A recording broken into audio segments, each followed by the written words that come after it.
پاکستان کی تاریخ کا ایسا ہولناک کیس جس نے سب کو ہلا کر رکھ دیا، نون مقدم قتل کیس، اس کا مرکزی ملزم ظاہر جعفر کچھ عرصے سے دیکھا گیا کہ ڈرامہ کرتا ہے، کبھی عدالت میں شور، کبھی جناب اسٹریچر پر لایا جا رہا ہے، کبھی ویل چیئر پر لایا جا رہا ہے، اور عجیب و غریب حرکتیں، اور سب کہنے لگے کہ جناب یہ تو اس کا ذہنی توازن ٹھیک نہیں لگتا، اس طرح کی درخواست بھی سامنے آ گئی۔ اب اڈیالہ جیل میں جو ڈاکٹرز ہیں انہوں نے اس کو بالکل ذہنی طور پر فٹ قرار دیا ہے۔ ہمارے ساتھ موجود ہے شاہ خاور صاحب، سینئر وکیل ہیں، کسی تار کو محتاج نہیں، یہ مقتولہ نون مقدم کے والد کے وکیل ہیں۔ شاہ خاور صاحب السلام علیکم۔ ہیلو جی شاہ خاور صاحب، آپ کو آواز آ رہی ہے؟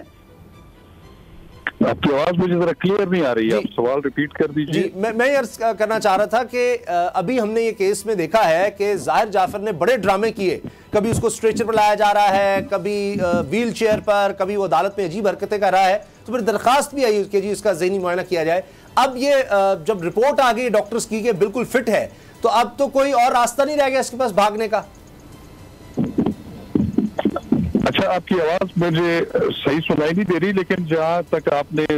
ظاہر ذاکر کا جو ذکر کیا کہ اس کو ویل چیئر پہ کبھی لایا جا رہا ہے، کبھی اسٹریچر پہ، تو اس کا جو ہے وہ ٹرائل کے اوپر کوئی اثر نہیں ہو رہا۔ اس کی وجہ یہ ہے کہ ان کی جو وکیل صاحب کی طرف سے ایک جو موقف اختیار کیا گیا تھا کہ ذہنی طور پہ جو ہے وہ ان کی حالت ٹھیک نہیں ہے، ان کا ٹرائل جو ہے وہ نہیں کیا جا سکتا، تو وہ درخواست کو لرنر ٹرائل کورٹ نے جو ہے وہ خارج کر دی ہے،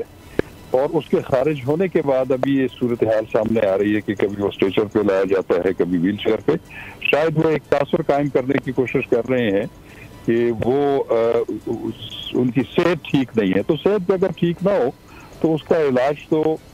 جیل کے ہاسپٹل میں بھی ہو سکتا ہے، اگر ادھر بھی ممکن نہ ہو تو وہ تو گورنمنٹ ہاسپٹل میں جو ہے وہاں پہ بھی ہو سکتا ہے۔ تو اس کا ان تمام چیزوں کا ان کے ٹرائل کی وجہ یہ ہے کہ استغاثہ نے اپنا تقریباً سارا ٹرائل کمپلیٹ کر لیا ہے، صرف جو تفتیشی آفیسر ہیں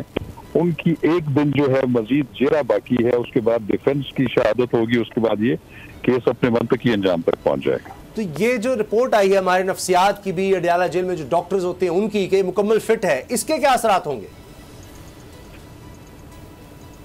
نفسیات کے سامنے تو ان کو پیش نہیں کیا گیا، لیکن یہ ضرور ہے کہ جب وہ مختلف اوقات میں جب ان کو گرفتاری ہوئی اور اس کو جو ہے وہ میڈیکل آفیسر کے سامنے پیش کیا گیا، یا مختلف اوقات میں جب بھی ان کا جسمانی ریمانڈ حاصل کیا جاتا رہا، تو وہ ہر جسمانی ریمانڈ کے بعد ایک وہ جو ریکوائرمنٹ ہوتی ہے کہ وہ ڈاکٹر کے سامنے پیش کرتے ہیں، تو انہوں نے اس کو بالکل فٹ قرار دیا تھا، اور ٹرائل کے دوران بھی اس نے اپنے فرد جرم جو ہے جب اس پہ لگی تھی تو اس پہ اس نے بڑے کوشچنز کیے تھے کورٹ سے کہ یہ دفعہ کیوں لگی، اس لیے اس نے پھر وہ فرد صحت جرم سے بھی انکار کیا۔ اس کا مطلب ہے کہ وہ ذہنی طور پہ ٹھیک ہے، لیکن اگر اس کو کوئی بھی بیماری اگر لاحق ہے یا کوئی جسمانی طور پہ اس کو کوئی کمزوری ہے کسی وجہ سے، بیماری کی وجہ سے، تو اس کا تو علاج ہو سکتا ہے، وہ کم از کم ٹرائل کے جو ہے اس کے سامنے کبھی بھی جو ہے حائل نہیں ہوں گی یہ چیزیں۔ اچھا، ایسے لگتا ہے بظاہر کہ وہ یہ سب اس لیے کر رہا ہے کہ کس طرح سے وہ اس چیز کو بنیاد بنا کر کوئی ریلیف لینا چاہ رہا ہے۔ کیا ایسا ممکن ہوتا ہے کہ اگر کسی بھی وقت یہ کر دیا جائے کہ ٹرائل کے دوران ہی کہ ایک ملزم ہے اور وہ کہتا ہے جی میں ایکٹ کرتا ہے کہ یہ پاگل ہو گیا، یہ صحیح ہی نہیں رہا، تو اس میں کچھ سزا سے وہ بچ سکتا ہے کیا؟ دیکھیے، بات یہ ہے کہ ویسے تو اگر جینون کیس ہو، اس کیس کو ہٹا کے ہم بات کریں تو وہ تو اگر عدالت خود ہی اس نتیجے پر پہنچے کہ یہ جو ملزم ان کے سامنے پیش ہو رہا ہے وہ ذہنی طور پہ اس کی حالت ٹھیک نہیں ہے، وہ اپنا دفاع جو ہے وہ صحیح طریقے سے پلیڈ نہیں کر سکتا، تو اس صورت میں پہلے وہ جج صاحب نے خود اپنی رائے قائم کرنی ہوتی ہے۔ پھر اگر رائے قائم کرنے کے بعد وہ اوپینین لکھ کے تو پھر اس کو میڈیکل بورڈ کے سامنے بھجواتے ہیں، اور اگر میڈیکل بورڈ ایسا دے کہ جی وہ ایک جو ملزم کی ذہنی حالت ایسی نہیں ہے کہ وہ اپنا ڈیفنس پلیڈ نہیں کر سکتا، تو اس کا ٹرائل مؤخر ہو جاتا ہے اس وقت تک جب تک وہ ٹھیک نہیں ہو جاتا۔ لیکن یہاں پہ صورتحال بالکل ڈفرینٹ ہے۔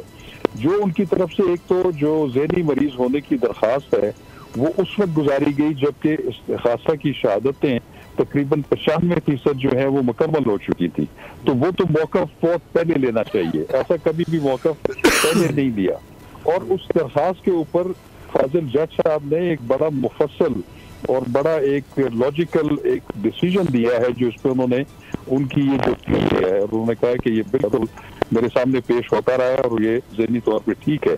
تو اس لیے اس کیس میں جو ہے ان کی یہ صرف پلی لے لینا کہ وہ ذہنی مریض ہے وہ ثابت نہ ہو سکے تو وہ کوئی ہیلپ نہیں کرے گا ان کو کہ وہ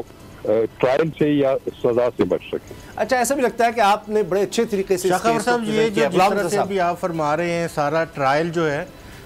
وہ تقریباً مکمل ہو گیا ہے اور ایک شہادت جو ہے وہ رہتی ہے. ابھی تک کی صورتحال کے مطابق آپ اس کیس کو منطقی انجام کی طرف بڑھتا ہوا دیکھ رہے ہیں, سزا سے نہیں بچ پائے گا اور کب تک ایکسپیکٹڈ ہے کہ یہ اس کا جو ڈیسیجن ہے وہ ہو جائے گا؟ دیکھیں وہ جو استغاثہ کی جو شہادت کنکلوڈ کرتے ہیں وہ تفتیشی آفیسر کرتے ہیں, ان پہ کافی حد تک جرہ بھی مکمل ہو چکی ہے اور صرف جو 24 جنوری جو ہے وہ تاریخ مقرر ہے جس پہ باقی ملزمان بھی ان پہ اپنی جرہ مکمل کر لیں گے. اس کے بعد پھر ایک پروسیجر ہوتا ہے کہ عدالت ایک سوال نامہ دیتی ہے تمام ملزمان کو کہ آپ کے خلاف یہ فرد جرم عائد ہوئی, آپ کے خلاف فلاں لوگوں نے شہادت پیش کی, آپ کے خلاف فلاں فورنزک شہادت سامنے آئی اور اب آپ اپنے ڈیفنس میں کیا کہتے ہیں. تو وہ ان کو اپنے ڈیفنس کو پلیٹ کرنے کا پورا موقع دیا جاتا ہے اور اگر وہ اپنے صفائی میں بھی کوئی شہادت لانا چاہیں تو وہ بھی ان کو ایک موقع دیا جاتا ہے. تو اس کے بعد پھر وہ فائنل بحث ہوتی ہے اور اس کے بعد جو معزز عدالت ہے وہ اپنا فیصلہ صادر کر دیتی ہے. اور اس میں آپ کو یاد ہوگا کہ اس میں اسلام آباد ہائی کورٹ نے بھی پہلے جو ایک مرحلے میں انہوں نے 8 ہفتے کا ٹائم دیا تھا کہ آپ ٹرائل کنکلوڈ کر لیں, لیکن چونکہ وہ ٹرائل کنکلوڈ نہیں ہوا تو جو فاضل جج ہیں ٹرائل جج انہوں نے پھر اسلام آباد ہائی کورٹ سے مزید ٹائم مانگا اور اسلام آباد ہائی کورٹ نے انہیں مزید 6 ہفتے اور وہ جو 6 ہفتے ہیں وہ جنوری کے آخر میں مکمل ہو رہے ہیں. اور جس رفتار سے یہ کیس جا رہا ہے اس میں سارے قانونی تقاضے بھی پورے ہو رہے ہیں, لیکن وہ امید ہے کہ اس مہینے کے آخر تک یہ کیس جو ہے اس کا فیصلہ سامنے آ جائے گا. اچھا آخر میں بتائیے گا کہ کیا ہم یہ سمجھ سکتے ہیں کہ یہ جب بظاہر جو ڈرامہ لگ رہا ہے یہ جو کرتا ہے سارا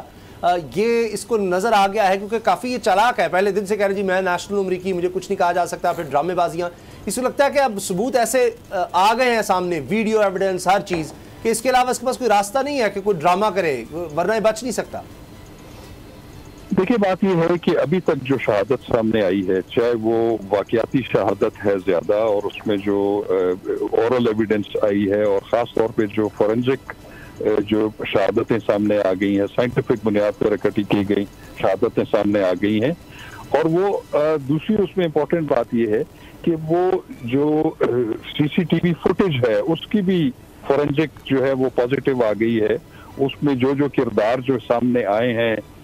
ظاہر جعفر سمیت ان سب کا فوٹوگرامیٹک ٹیسٹ بھی پازیٹیو آ گیا ہے. تو یہ تمام چیزیں جو ہے وہ ان کے گرد گھیرا ڈالے ہوئے ہیں اور وہ جو بھی شہادتوں کی یا جو واقعات کی کڑیاں ہیں وہ مل رہی ہیں اور وہ اس میں میرا نہیں خیال کہ اس میں جو مین ملزم ہے اور اس کے جو شریک ملزمان ہیں وہ سخت سے سخت سزا سے بچ سکیں گے. اچھا سر ایک ابھی جس طرح ہم نے بات کی ایک اسلام آباد اور کیس آیا عثمان مرزا کیس, وہ ہراسانی کیس, تو وہ ہوا کہ وہ لڑکا لڑکی نے پہچاننے سے انکار کر دیا آخرکار. تو یہ پوری قوم میں خوف رہتا ہے کہ طاقتور کوئی ہوتا ہے وہ پیسے کے بلبوتے پر کچھ بھی کر گزرتا ہے, تو کہیں کوئی پیچ اپ کی کوشش یا کس طرح جی کوئی معافی دلوا دی جائے, کوئی ایسا پیغام کہیں کوئی مطلب انڈائریکٹلی کبھی کچھ ایسی کوشش ہوئی ہے اس ملزمان کی طرف سے؟ دیکھیے بات یہ ہے کہ اس میں جو نور مقدم کے جو والد تھے شوکت علی مقدم صاحب وہ اس میں بڑے امپورٹنٹ گواہ تھے. انہوں نے اپنی شہادت جو ہے وہ گزار دی ہے, ان کی شہادت ہو چکی ہے اور انہوں نے اپنا جو ان کے موقف تھا اس پہ بالکل وہ قائم رہے. حالانکہ ان پہ بڑی طویل جرح کی گئی جو ڈیفنس لائرز تھے, لیکن وہ بالکل متزلزل نہیں ہوئے اور اپنے انہوں نے جو اسٹیٹمنٹ دی ہے وہ بالکل جیسے اسٹیٹمنٹ ایک مضبوط ہونی چاہیے وہ آلریڈی مثل پہ آ چکی ہے, ریکارڈ پہ آ چکی ہے. تو میں نہیں سمجھتا کہ ان کے رویے سے یا ان سے ان کے کسی ایکٹ سے ایسا معلوم ہوا ہو کہ ان کو کوئی آفر بھی کی ہوئی ہو اور یا وہ یہ ایسا ارادہ رکھتے ہوں کہ اس پہ صلح کر لیں. میرا نہیں خیال کہ ایسی کوئی صورتحال. بہت بہت شکریہ شاہ صاحب ایڈوکیٹ, آپ نے ہمیں وقت دیا. سبسکرائب کریں اور بیل دبائیں تاکہ کوئی خبر رہ نہ جائے.